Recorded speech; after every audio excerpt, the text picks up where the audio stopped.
오늘 우리가 읽고 있는 성경 말씀인 마태복음 10장을 자세히 살펴보게 되면 이 본문에서 지금 말하고 있는 주어가 누구인가를 다시 한번 생각해 보게 됩니다.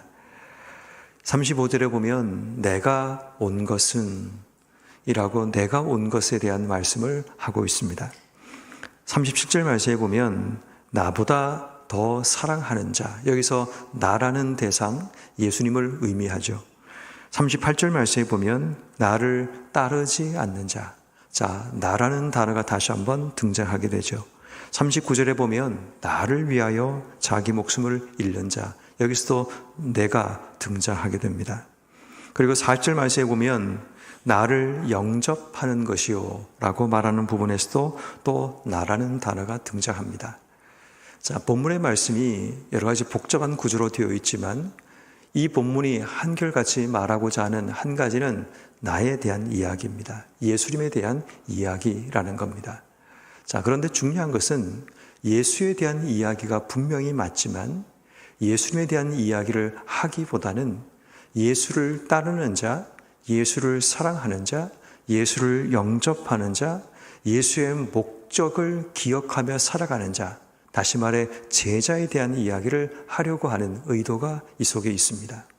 다시 말해 오늘 본문의 말씀은 예수님을 따르는 제자의 삶에 대한, 제자도에 대한 말씀이라고 볼 수 있습니다. 제가 왜 주어에 대한 이야기를 말씀드렸는가 하면 제자가 기억해야 될 인생의 주어가 예수님이라는 것을 다시 한번 상기시키기 위함입니다.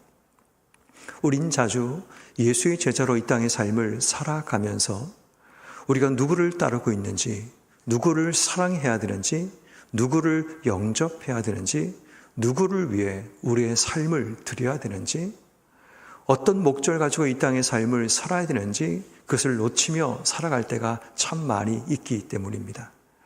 그런 의미에서 우리는 이 땅에 예수님께서 오신 목적, 그분께서 우리를 제자로 부르신 목적이 무언가를 제대로 알고 또 그 목적 안에 인생의 삶을 살기 위해 제자인 우리가 누구를 바라보고 누구를 따르고 누구를 사랑하며 누구를 영접하며 어떤 목적을 가지고 살아가야 하는가를 다시 한번 상기하고 또 다시 한번 붙들고 살아가야 하는 겁니다.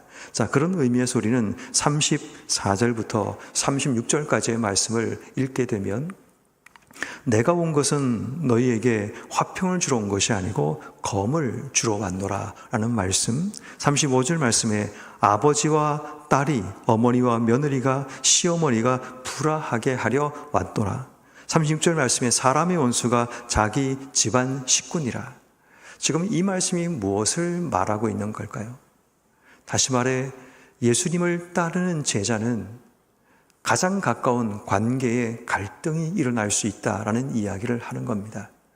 다시 말해 원수가 되라, 불화해라 라는 얘기를 하는 것이 아니라 예수를 따르는 제자의 삶에는 더 중요한 목적 때문에 때로는 우리의 삶에 관계에 갈등들이 일어날 수 있다는 겁니다. 35절 말씀에 내가 온 것은 이라는 것은 예수님이 오신 목적을 우리가 따라가다 보면 때로는 사람들이 내게 원하는 목적과 대치되고 갈등을 일으킬 수 있다는 겁니다.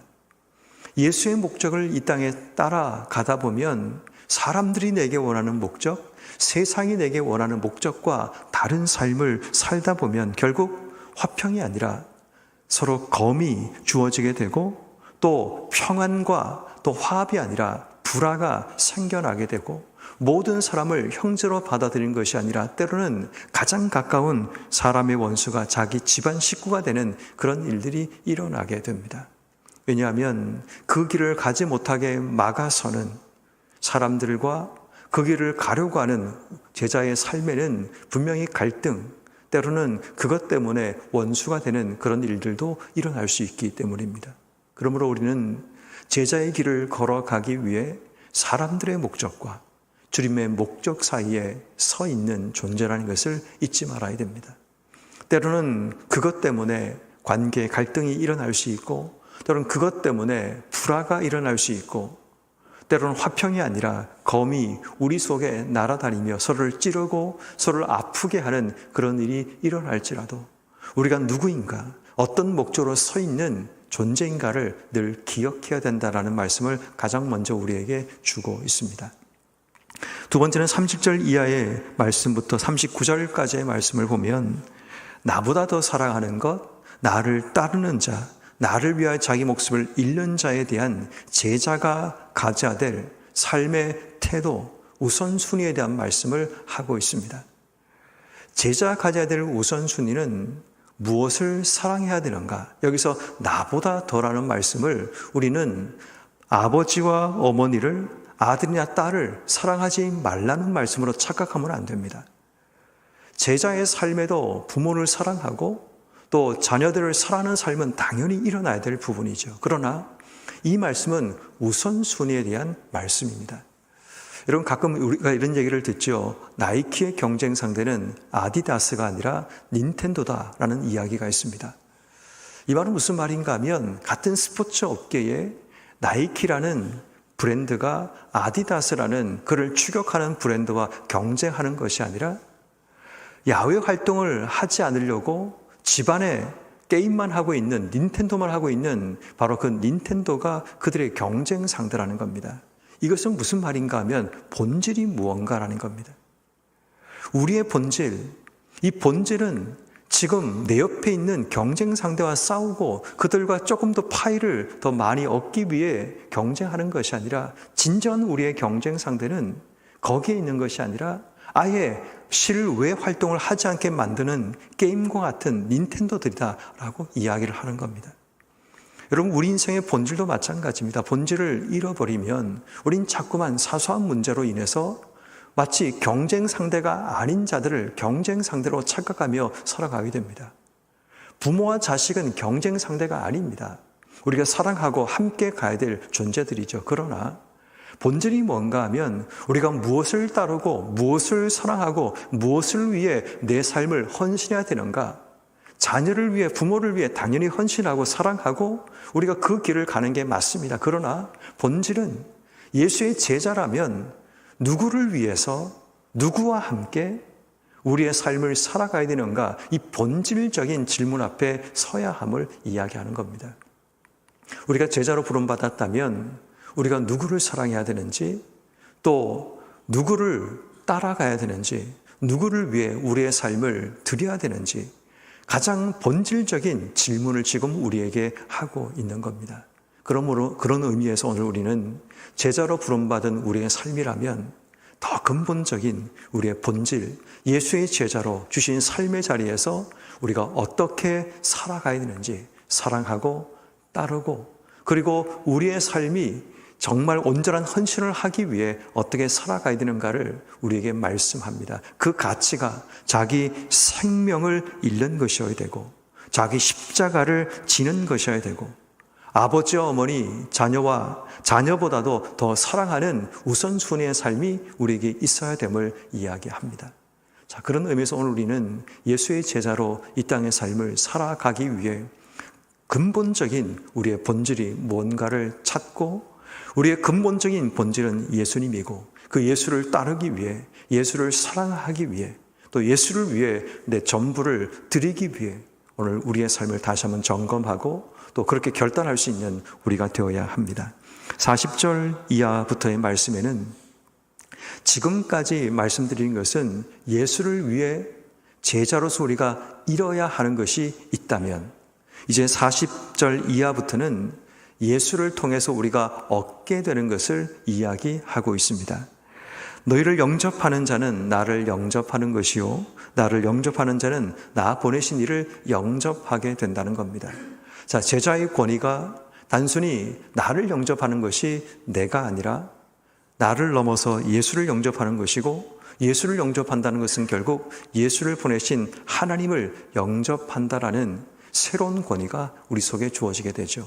내가 예수님과 하나, 내가 하나님과 하나가 되는, 일체가 되는 그런 영광과 은혜를 우리가 얻게 됨을 이야기합니다.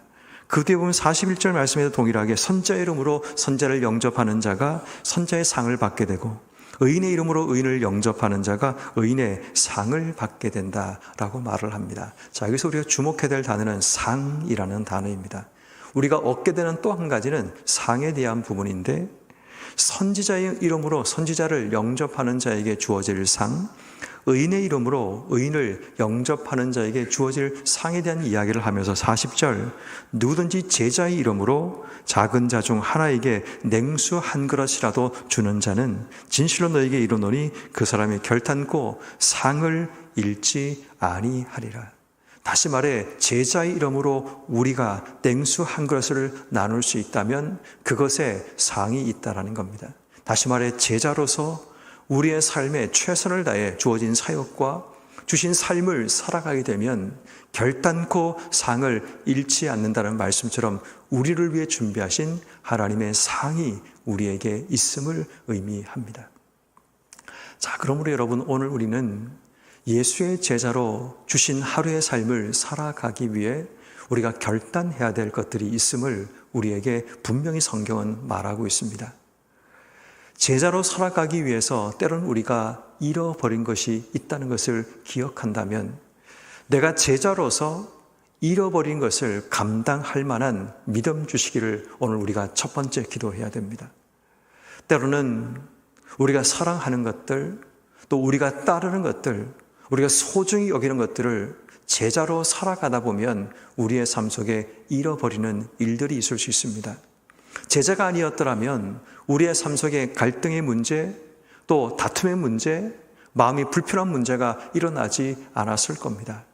근데 제자로 살아가기 때문에 우리의 삶 속에 일어날 수 있는 수많은 상실거리, 때로는 우리의 마음을 불편하게 만드는 관계의 문제, 우리의 삶의 우선적인 문제로 인해 우리의 삶에 괴로움과 어려움이 찾아올 수 있지만, 오늘 우리가 제일 먼저 기도해야 될 한 가지, 제자의 본질을 기억해야 됩니다. 내가 주님의 제자라면 때론 내가 잃어버릴지라도 내가 더 붙들, 더 근원적인, 근본적인 우리의 삶의 본질이 뭔가를 찾고 기억하는 우리가 되게 해주시기를 기도해야 됩니다. 잃어버린 것의 가치보다 우리가 얻는 것의 가치가 더 크다라는 사실, 그것을 기억한다면 우리가 잃어버린 것 때문에 마음을 아파하거나 그것 때문에 염려하고 걱정하지 않는다는 겁니다. 우리 이 땅 속에 수많은 것을 잃어버릴 수 있습니다. 제자로 살아가다 보면. 그런데 우리가 얻는 근본적인 핵심이 뭐냐면 예수를 얻는다는 겁니다. 제자라는 이 본질은 예수를 따르는 자이기 때문에 세상적인 수많은 명성과 관계와 수많은 사람들을 때로는 잃어버릴 수 있지만, 우리의 본질적인 제자의 삶은 가장 근원적인 예수를 얻는 삶을 살아가게 된다면, 오늘 우리가 기도할 것, 예수를 얻기 위해 때로는 내가 잃어야 될 것들, 잃는 것을 감당하는 믿음 주시기를, 잃어버린 것 때문에 내 마음이 불편하고 흔들리지 않게 해주시기를, 근본적인 예수를 붙들고 오늘 하루 삶을 살아가는 우리가 되게 해주시기를 기도하는 것, 이것이 첫 번째 우리가 기도해야 하는 겁니다. 두 번째, 제자로 우리의 삶을 살아가기 위해 우리는 우리가 따라야 될 것, 우리가 사랑해야 될 것 다시 한번 붙들고 기억하며 오늘 하루 우리의 삶이 누구를 따라가고 무엇을 사랑하고 또 무엇을 들여서 주님을 따라갈 것인가를 다시 한번 결단도 해야 합니다. 우리의 본질이 예수님이라면 예수를 따라가기 위해 자기 십자가를 지고 따르는 삶, 예수를 사랑하기 때문에 내 삶의 우선적인 것들을 때론 내려놓는 삶의 결단, 예수를 따라가기 위해 자기 목숨까지 이룰 수 있는 가장 큰 헌신, 가장 귀한 것을 주님께 드릴 수 있는 결단도 우리의 삶 속에 일어나야 합니다. 왜냐하면 내가 누구를 따르고 있는가를 우리의 삶으로 오늘 증명하라는 말씀이기도 합니다. 예수를 따른다고 말은 하면서도 우리의 삶에서는 여전히 내가 사랑하는 것들을 사랑하고 내가 따르고 있는 내 삶의 모든 것들을 따라가고 여전히 내 생명보다 더 귀하게 여기는 내 삶의 중요한 우선적인 것들만 따라가고 있다면 제자라는 이 말과 우리의 삶에 상치되는 일들이 일어나게 되는 겁니다. 그런 의미에서 제자로서 우리의 삶이 오늘 하루 증명되는 삶, 내가 누구를 따르는지 누구를 더 사랑하는지, 내가 예수를 위해서 무엇을 드릴 수 있는지 우리의 삶을 돌아보며 제자의 삶을 다시 한번 결단하는 우리가 되기 위해 기도해야 됩니다. 그리고 마지막으로 제자로서 우리는 냉수 한 그릇을 나눌 수 있는 자가 되기 위해 기도해야 됩니다. 오늘도 내 주변 가운데 작은 자 하나, 다시 말해 나의 도움이 필요한 자, 여기서 말하는 작은 자라는 것은 그리스도 때문에 낮아진 자들, 때로는 나의 환대가 필요한 자들에게 사소해 보이지만, 작아 보이지만 그의 삶을 시원하게 만드는 냉수 한 그릇의 환대의 삶이 우리에게 필요합니다.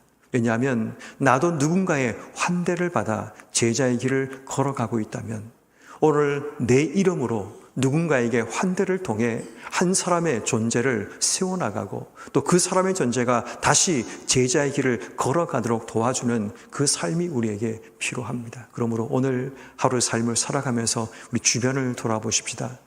나의 냉수 한 그릇을 제자의 이름으로 주어야 될 자가 누구인지, 지금도 삶에 목마르고 고통스럽게 인생의 삶을 사는 자에게 제자 이름으로 내가 주어야 될 그 작은 냉수 한 그릇, 그 냉수 한 그릇을 통해 한 사람을 깨우고 한 사람의 삶의 갈급함을 채울 수 있는 바로 그 삶을 살기 위해 내가 해야 될 작은 헌신이 무엇인가를 기도하면서 오늘도 제자의 길, 믿음의 길을 걸어가는 우리 모두가 되기를 주의 이름으로 축원합니다.